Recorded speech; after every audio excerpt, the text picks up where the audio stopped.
Logic. The masculine essence's logic differentiates itself from the feminine essence's logic in the way that it is way more straightforward and linear. The masculine essence's logic goes very much like this: A through to B, right? When I do A, I will get B. Whereas the feminine essence's logic is a little more different than that. We think of it in a more nonlinear way, that when A happens, that does not necessarily equal to or will lead us to B. We think that there are nonlinear processes and all sorts of things that can happen in between A and B. And so it's not as linear. It's not as straightforward. And I think that that is where the confusion can happen in between the masculine and the feminine essence. That is where most frustration and conflict happens between men and women as well.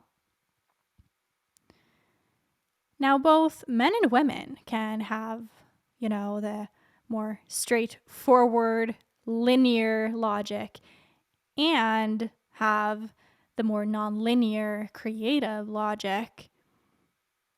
But when the masculine is truly embodied in himself, he is able to charge forward with that sense of thinking that A leads to B.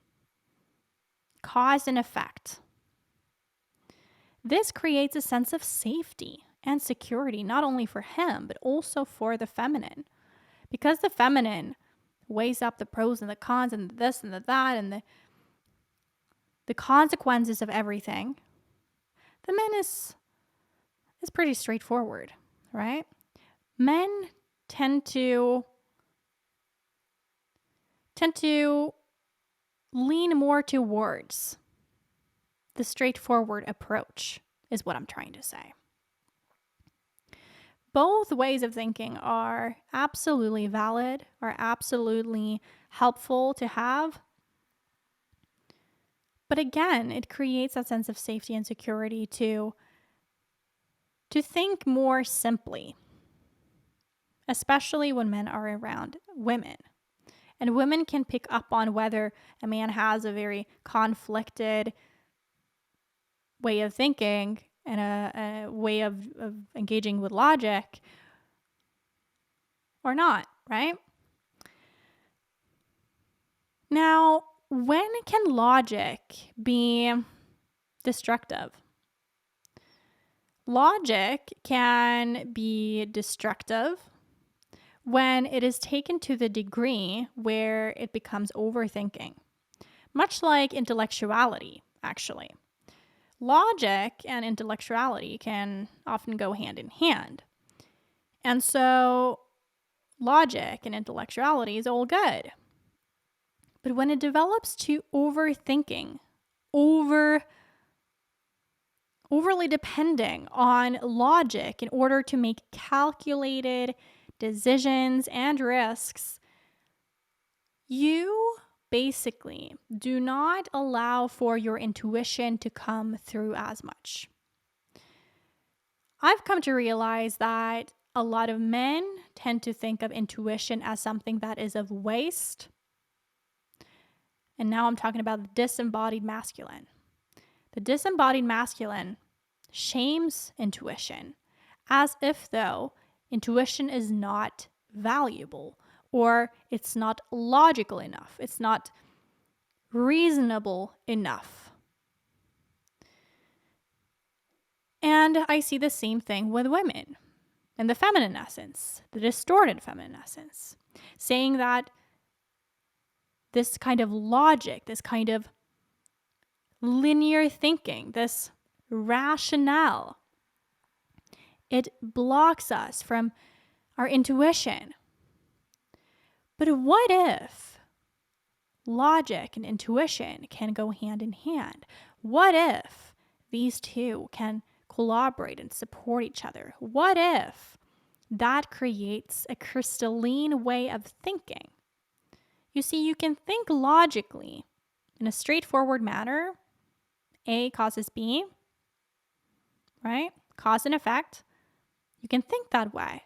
But what if there's an even more powerful way that is aligned with and united with intuition, with a sense of inner knowingness, inner guidedness? Now, that you can actually have happen within your own world, within your own body. You don't need a woman to come and give her intuition in order for you to make more crystalline decisions. You can actually develop your own intuition, your own intuitive knowing, and take action from there, right? Same with women. Women don't need men to come and make logical decisions and more rational decisions. Both men and women, both the feminine and the masculine, get to harness these energies within themselves. And only then can we welcome in the opposite energy into our field. Do you see what I mean? This is an opportunity for you to claim your inner masculine, your inner feminine together. And that creates crystalline thinking, crystalline knowingness, crystalline decision making. I am here to support you in being able to get to this place where you unite your rational, logical mind with your intuitive, creative mind and heart and bodily sensations together in order to guide through life, seeing that that is actually way more powerful than either on its own. Go to bloombeyond.com/apply to join the Bloom Beyond tribe, and you will receive coaching to be able to unite these together. Because if not, you might actually catch yourself in overthinking or even procrastinating. So if you're totally disconnected from logic, you might fall into procrastination. Whereas if you are too connected to it, if you are gripping it too much, this logic, then that can lead to overthinking. So it's finding that balance there, and that is what I specialize in helping you with. So again, bloombeyond.com/apply to apply, and I might see you on the other side for a free monthly cohort. Sending you so much light and love, and stay bright, brave, and balanced.